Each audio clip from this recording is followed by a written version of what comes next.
Hello everyone, my name is Taylor. I am a single mother who faced many challenges to raise my son, Eric. Many single mothers have supportive families. I thought I did too, but I was wrong and found out in the worst way. Thankfully, I managed to protect myself and my son from the people who tried to ruin our lives. My ex-husband Carl is an abusive person. Just thinking about him makes me feel sick. There was a time when I was deeply in love with him. But things got bad after we got married. Carl was a wonderful boyfriend, but as a husband, he was a nightmare. He was controlling and gradually became abusive. I stayed in the marriage for over 8 years because he manipulated me and trapped me with a baby. I believed my son deserved a father, so I didn't leave. However, things got much worse when Eric was 5. One day, Carl started to hit me very hard. My poor son saw this and tried to stop his dad. Carl was so angry that he pushed Eric to the floor. That was the breaking point for me. I called Child Protective Services, CPS, and the police, which was enough to keep Carl away from us. However, he was determined to get back at me. He said, "You think you can run away from me, Taylor? That will never happen. Sooner or later, I will have you and my son back in my house. You just wait and see. We are getting a divorce, Carl. There is no way I will allow you near me or my son again. Even if we divorce, I'll find a way to take Eric. I am his dad, and I have rights. He will be in my home, and so will you. Mark my words."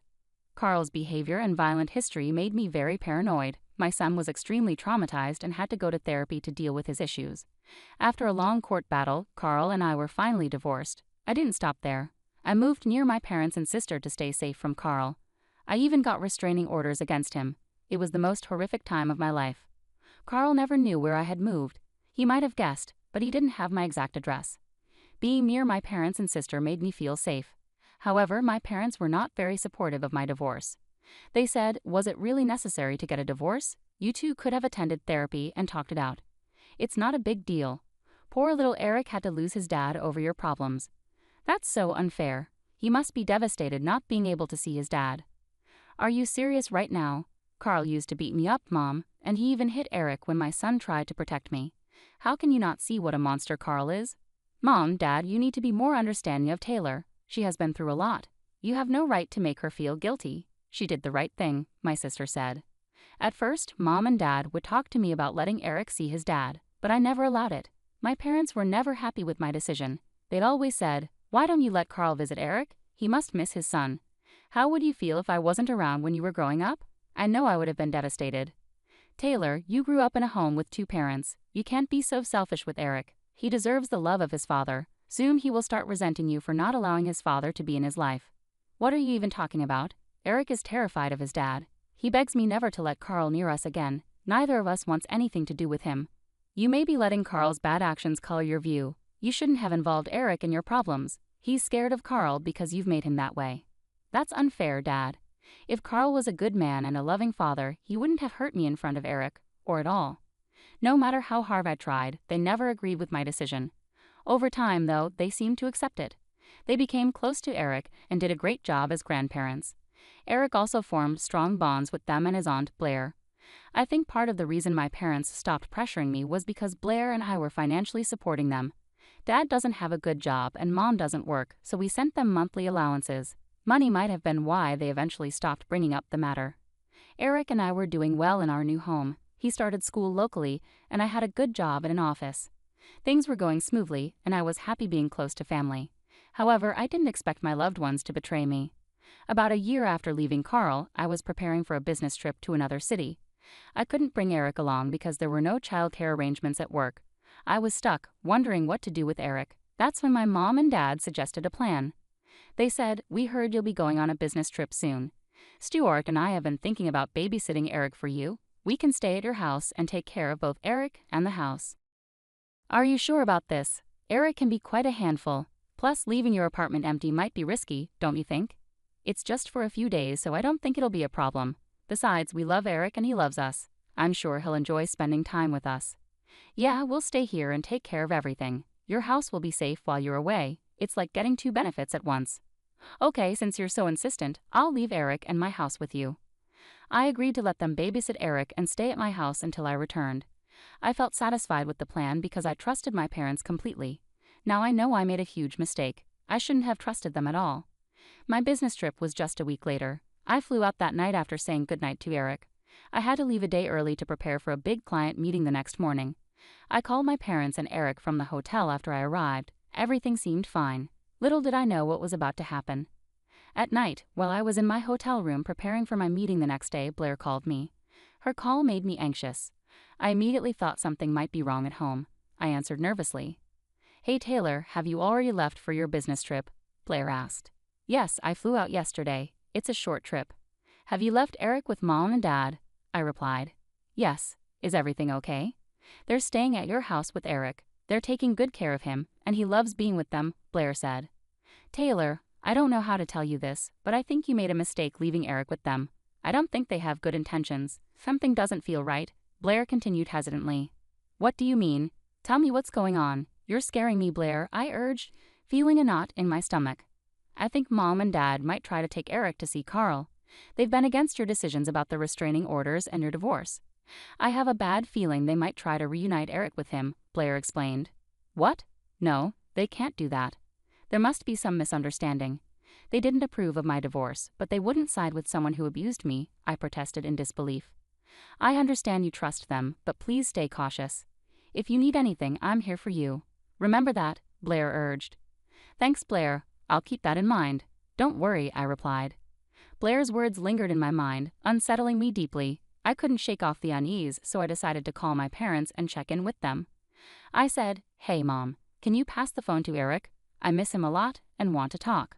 "Sure, Taylor. Just a moment," Mom replied. "Mom, are you there?" "Hi, Eric. I just wanted to check in. Is everything okay? Are you having fun?" I asked. "Mom, I need to tell you something. Grandma and Grandpa have called the Dad." "Oh no, my phone's about to die. I'm so sorry, Taylor. I have to charge it now. Why don't you call back later? Eric's fine and playing with us. Don't worry about a thing. Take care. Bye." Something about Eric's attempt to speak and how Mom quickly ended the call made me suspicious. My mind raced, so I decided to review the security camera footage. I didn't have cameras inside, but I did outside. To my shock, there was my ex-husband's car in the driveway. I watched the footage and saw my mom opening the door for him. After watching the footage, I was furious and scared for Eric's safety and my own. Carl wasn't supposed to know where we lived. I had a restraining order against him. He should never have been near my son. I immediately called my parents in anger, recording the call. "Mom, why is Carl at my house? What's going on? Who gave you permission to let him in?" "Taylor, you need to calm down. Carl isn't here." "Why would you think that?" My mom replied defensively. "Mom, I can see his car parked in my driveway. Did you forget I have security cameras outside?" "I saw you open the door for him," I insisted. There was a long silence on their end. Neither of them said a word. I could sense I had caught them off guard, but what happened next shocked me even more. "Look, I understand you're upset with Carl and us, but you're being unreasonable. You need to give us some understanding. I'm very disappointed in you, Taylor. You can't keep a son away from his father. Eric needs Carl in his life. You're not being a good mother. Please tell me you're joking. Carl physically abused me. He even hurt Eric when he tried to protect me. How can you allow Carl back into his life? I have a restraining order against him, for God's sake." "That was in the past, Taylor. People can change. Your restraining order was causing issues. So yes, your mom and I decided to step in. We gave Carl your address since you wouldn't. We've reunited father and son. They're happy together. Mom, Dad, you have 5 minutes to get Carl out of there. If you don't, there will be consequences. Don't threaten us, Taylor. We're your parents. You're 3,000 miles away. Carl will stay here as long as he wants. We're planning a picnic tomorrow." "I'm hanging up now before you say anything else," Mom retorted before ending the call. "I literally gave you 5 minutes to get Carl out. When that time passed and his car was still in the driveway, I had enough. I felt scared and betrayed. I knew I had to act fast, so I called law enforcement. I explained everything and told them to arrest Carl. I also instructed them to take Eric from my parents and give him to Blair. The police arrived quickly, thanks to living near a station. I watched through CCTV as they confronted my parents and Carl.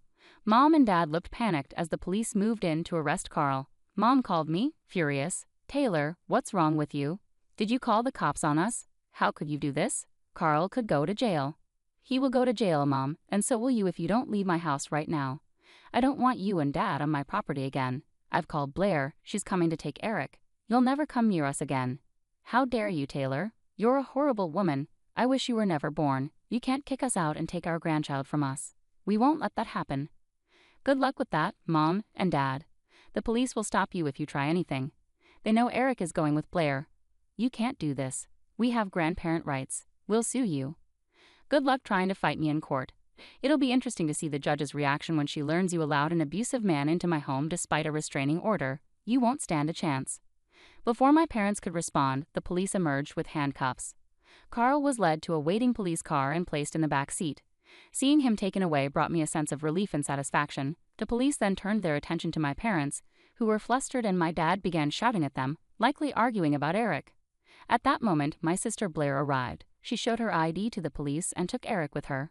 My parents tried to intervene, but the police intervened and prevented them from causing any trouble. The officers stayed until my parents gathered their belongings and left. Blair locked up the house and took the keys from them. My parents tried calling me to scream about the situation, but I didn't pick up. They started sending me strange and threatening texts, which I recorded because they were alarming. Here's what they said. "What you did today wasn't right, Taylor. There will be consequences. You had no right to take Eric away from us and Carl. I can't believe you're my daughter. I hate you. You won't keep us away, Taylor. You work. You can't be with Eric all the time. We'll get visitation rights from court, then take Eric from you. One call to CPS from us and Eric could be taken away. We're smarter than you.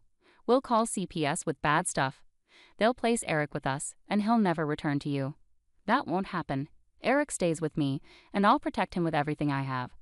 We know Eric's school and your address. We'll find a way to be with him. You can't stop us. Yeah, if you act crazy, we'll take him away from you. You'll never see him again." My parents are not only horrible but also foolish. It's clear to me now that they still expect everything to go their way. They have no idea what I have planned. Time will reveal everything to them. Carl made a big mistake by teaming up with them. He'll face consequences too. I wrapped up my work as quickly as possible and rushed home. Blair had kept Eric safe at her house. Eric was visibly relieved to see me. "Mom, you came back. I was afraid you wouldn't," Eric said anxiously. "Eric, what are you talking about? I went on a business trip." "Of course, I was coming back," I reassured him. "Dad said you left me, Mom. He showed me pictures of his house and said he'd take me with him. I was scared. I didn't want to go," Eric explained, clearly distressed. "Eric, listen to me. I will never let Carl take you or even come near you again. I'm staying right here with you, I promise," I assured him firmly.